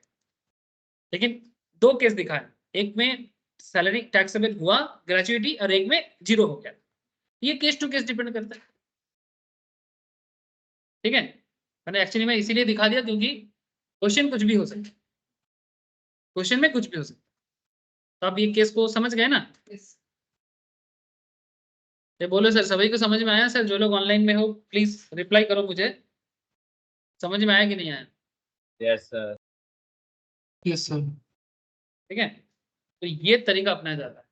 बाकी जब मैं कंप्लीट क्वेश्चन करवाऊंगा तब आपको और थोड़ा सा डिटेल्स समझ में आएगा, बट बेसिकली होता यही। मैंने बेसिकली ना कॉन्सेप्ट इस क्या है कि सैलरी, मैं आप लोगों को एक चीज बोला था कि बूंद बूंद से सागर की तरह बना है। मैंने तुम डायरेक्टली इस पूरा फॉर्मेट को सॉल्व नहीं कर सकते। ये सब फॉर्मेट के अंदर जितना सारा टॉपिक है ये एक बूंद है, तो एक एक बूंद को पहले समझोगे तो जाके पूरा सैलरी का समुद्र को समझो। अगर आप पूरा समुद्र को समझने जाओगे तो कभी नहीं समझ पाओगे, डूब जाओगे। तो अगर आपको इसमें तैरना है तो पहले बूंद को समझो फिर तैरो, ठीक है। ये पढ़ने का तरीका है। कभी भी अगर आप उछल कूद के नहीं पूरा फॉर्मेट समझ पढ़ लेते हैं, हाँ चलो क्वेश्चन दो, ठीक है, कुछ नहीं कर पाओगे, क्योंकि ये पार्ट बाय पार्ट कुछ भी सवाल आपके अंदर हो सकता है और वो सवाल का जवाब आपको देना पड़ेगा, अदरवाइज पूरा खेल गड़बड़ है, ठीक है। अब वर्किंग आप देखो, मैं नॉर्मली फॉर्मेट के अंदर वर्किंग बनाने मना करता हूँ। अगर छोटा क्वेश्चन है कर सकते हो, लेकिन मानो लेंथी क्वेश्चन है और तुम फॉर्मेट के अंदर अगर वर्किंग नोट दिखाते हो चलोगे ना, तो अरे उसको ना एग्जामिनर के लिए उस चीज को समझना मुश्किल हो जाएगा। अब एक क्वेश्चन का जवाब अगर 4 पेज में फैला रहेगा तो एग्जामिनर पागल हो जाए, है ना। इसलिए क्या होगा कि जब भी तुमको इस तरह का वर्किंग नोट करने वाला सिचुएशन दिखे, तो आप वर्किंग नोट बोल के फॉर्मेट, मतलब जो सैलरी शीट बनेगा उसके अंदर वर्किंग नोट नंबर बोल के दे दो, आपका जो नंबर हो। वर्किंग नोट 1 हो सकता है, वर्किंग नोट 2 हो सकता है, वर्किंग नोट 3 हो सकता है। वो वर्किंग नोट नंबर पुट करो और वर्किंग नोट नंबर आपको जिस पेज में होगा वो एग्जामिनर चेक करेगा, माने वो बेसिकली नेक्स्ट में ही होगा, है ना। तो चेक करेगा वर्किंग नोट में। अगर मानो कि लंबा क्वेश्चन है और आप अंदर ही अंदर वर्किंग करे जा रहे हो, क्योंकि कभी बचपन में किसी किताब के अंदर देखे थे और किताब को एकदम कॉपी पेस्ट कर रहे हो, अभी वो किताब है वो बना रहा है, पेस्ट वो छाप रहा है, तो तुमको क्या है, तुम तो हैंड में लिख रहे हो ना, तो तुम्हारा पेज इतना ज्यादा बढ़ जाएगा, फिर एग्जामिनर पागल हो जाएगा भाई कहाँ क्या है। इसलिए क्वेश्चन लंबा होने से वर्किंग को अलग करो, क्वेश्चन छोटा होने से वर्किंग को वहां पर दिखा सकते। वही तो वर्किंग माने तथा क्यों नोट 1 नोट 2 करे देखा है ना, लेकिन डब्ल्यू नोट बोल के भी लिखता है, एक ही बात। एक्चुअली वर्किंग नोट और नोट में एक फर्क है, there is a difference between note and working note. Note क्या होता है, जैसे मैंने आपको अभी नोट करवाया था, देखो अभी कुछ देर पहले मैंने आपको एक नोट करवाया था, ठीक है, ये जो इस चीज के अंदर, ये कहां पर करवाया ना, नोट बोल के, ये देखो, ये नोट क्यों है, क्योंकि मैंने आपको एक चीज को लिखाया, फिर उस चीज का अगर कोई एक्सप्लेनेशन देना है तो मैंने नोट दिया, ठीक है। मैंने अगर कोई पर्टिकुलर चीज को तुम्हें डिटेल्स में एक्सप्लेन नहीं करना है, तुमको उसका नोट देना पड़ेगा।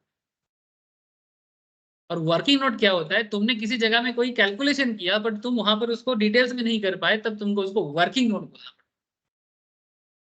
देयर इज अ डिफरेंस, मैंने बेसिकली टेक्निकल डिफरेंस है नोट में और वर्किंग। वर्किंग नोट माने बेसिकली जो कैलकुलेशन के बेसिस में आता है उसे वर्किंग नोट कहते हैं। और जो मेन किसी फॉर्मेट के अंदर कोई टॉपिक है उसका एक्सप्लेनेशन नहीं हुआ, या फिर तुमने किसी चीज का एक्सप्लेनेशन नहीं दिया, तो क्यों नहीं दिया उसके लिए नोट देना। I hope it's clear.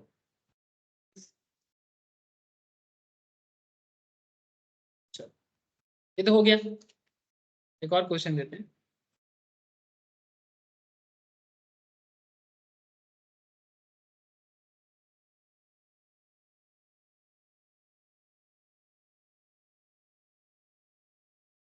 Mr. X,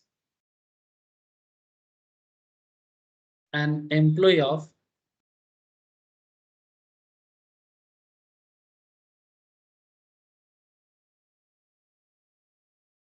थोड़ा गंदा नाम यूज करते हैं।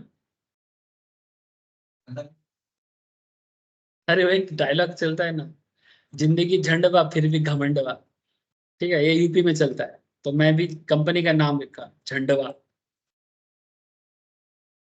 ये तुम लोग रवि किशन को जानते हो, बड़ा फेमस यूपी बिहार का एक्टर है, भोजपुरी और उत्तर प्रदेश मूवीज का। रवि किशन का डायलॉग सुनना, हाँ, तो कुछ भी बोलते हैं यूपी वगैरह में, खूब बात, ठीक बात, ऐसा करके बात करता है, ठीक है। तो ऐसे गाना चल रहा है उसका कि यूपी में खूब बात, यूपी में योगी बात, हाँ, अरे बड़ा मजा आता है उसका। तुम लोग क्या देखते नहीं हो, हर स्टेट का देखा करो। मैं साउथ का भी देखता हूँ, कुछ समझ में नहीं आता है उनका भाषा। तो ये लिखना झंडवा लिमिटेड, हाँ झंडवा प्राइवेट लिमिटेड, जो लिखना है लिखो, JEJND झंडवा, नामकरण कर। तो mister X an employee of Jhandwa limited, मतलब कंपनी का झंड हो गया है। Mister X an employee of Jhandwa limited retire as on 15th March 2024 after a continuous service of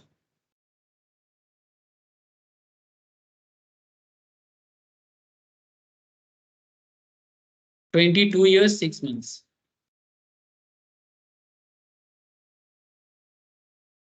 and received rupees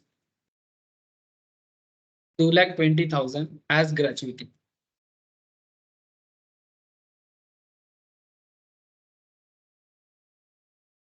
At the time of retirement, at the time of retirement his basic pay was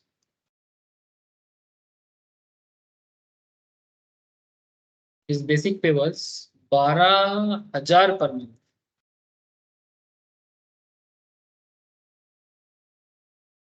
ये है उसका 1000 per month. Commission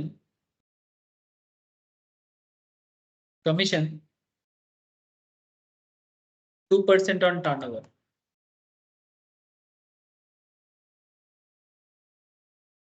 और turnover बोला है 4 lakh.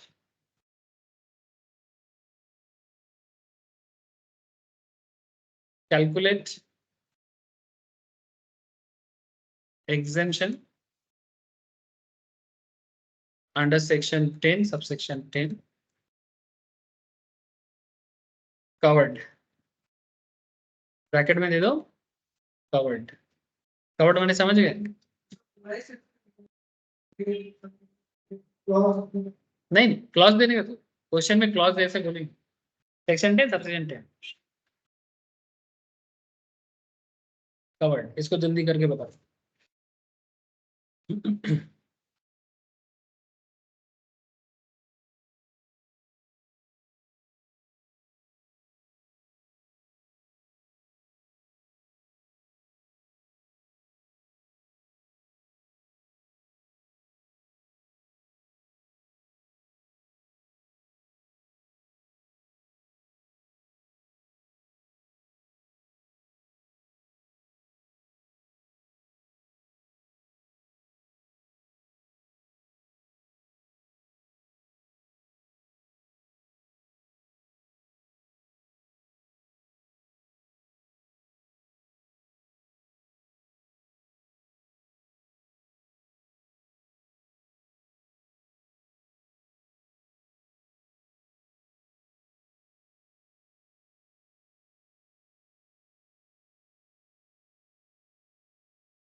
Answer मैं भी कर रहा हूँ. जो लोग सोच में पड़ गया मेरे साथ साथ कर लो. अच्छा 22 ईयर्स 6 मंथ्स है. क्या करेंगे? 22 माने कि 21 माने? 23 माने? 22 6 मंथ्स बोला ना. अच्छा तो फिर लिस्ट ऑफ द फॉलोइंग तो जानते ही है. List of the following.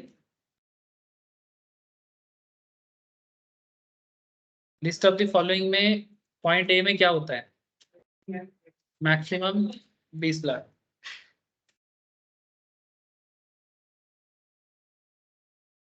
Point B में क्या आता है?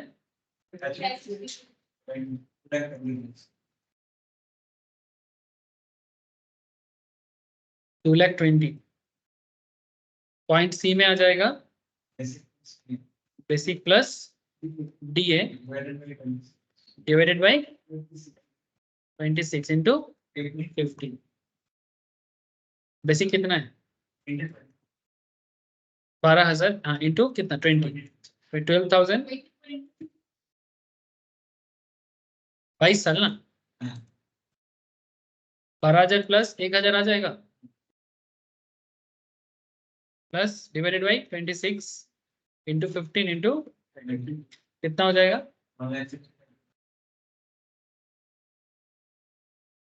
टैक्सेबल कितना हो जाएगा? 2,20,000 ग्रेचुइटी रिसीव्ड है. लिखना है sir. Gratuity received minus exemption minus 1,60,000. ये क्या है?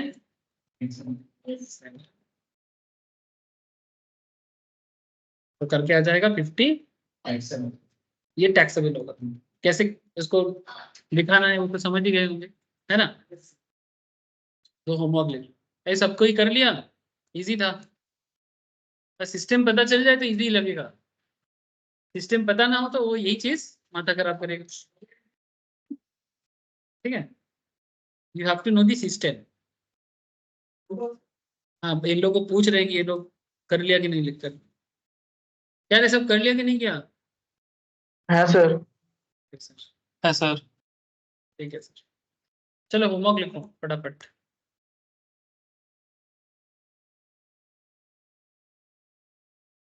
Mr. X, an employee of Peculiar Limited.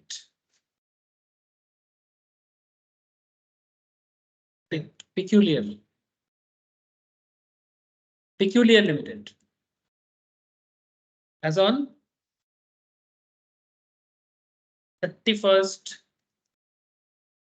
Jan 2024. After 24 year of service. 24 year, 8 months of service.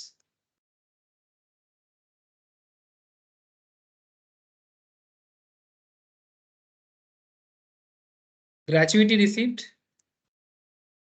थोड़ा शॉर्ट में लिखो। Gratuity received equals to 1,90,000.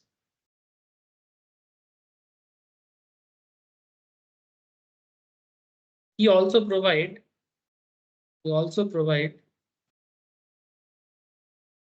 following info.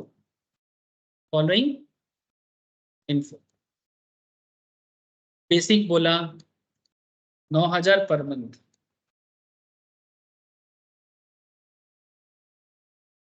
At the time of retirement.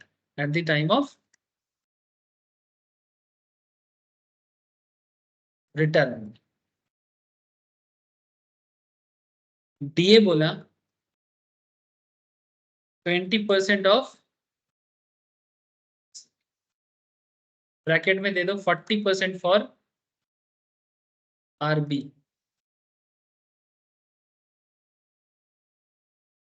Commission 2% on turnover. Turnover दे दो previous year 23-24 में 6 lakh.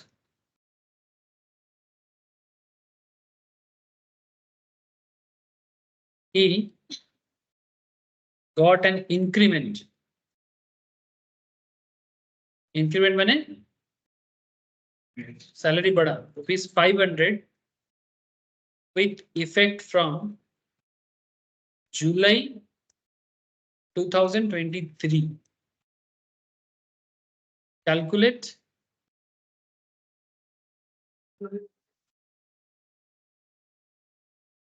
July 2023. Calculate exemption under section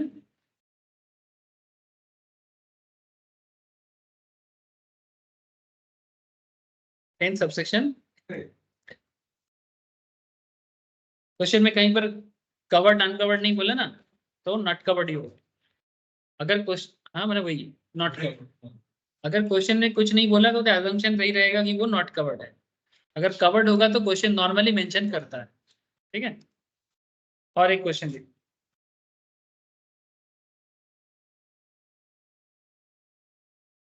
Mr. X, an employee of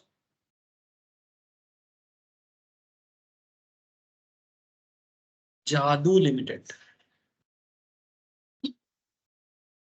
जादू, जादू बनन किया वो JA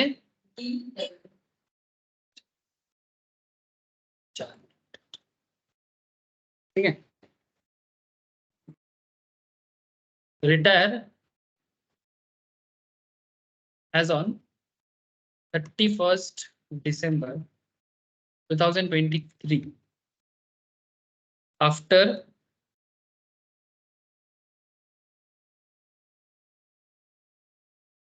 services of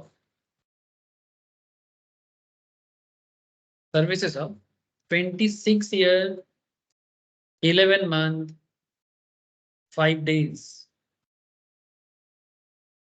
and received 3,90,000 as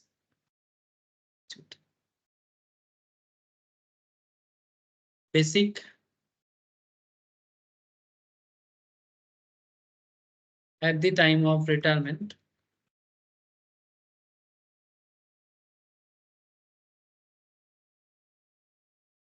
$15,000 per month.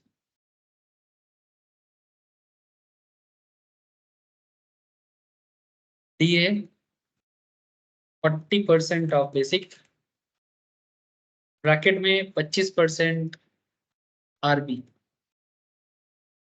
Commission 500 per month, bonus 30,000. Calculate. Calculate exemption under section 10 subsection 10. He got an increment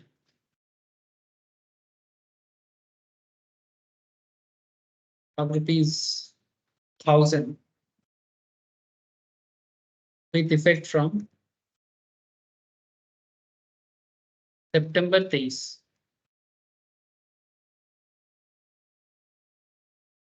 सितंबर 2000 कल solve करके लाना, ठीक है। इसमें भी कुछ बोला नहीं है, मैंने ये भी नॉट कवर्ड, ठीक है, बोल दिया ये बात, ठीक है। क्वेश्चन में अगर ऐसा कुछ रहेगा नहीं तो जब क्वेश्चन शुरू करोगे तो वहां पर एक असम्पशन दे देना कि assume not covered under gratuity act 1972, ठीक है। तो कल देखेंगे सर, ठीक है। शाम को जिन लोगों का FM का क्लास है आ जाना सर, ठीक है। फिर बाय। दर्श, आर्जो, अभिजीत, हाँ Priya, Bye, sir. Shobhan, Nita, okay sir, tata, हाँ sir, bye sir. Bye sir.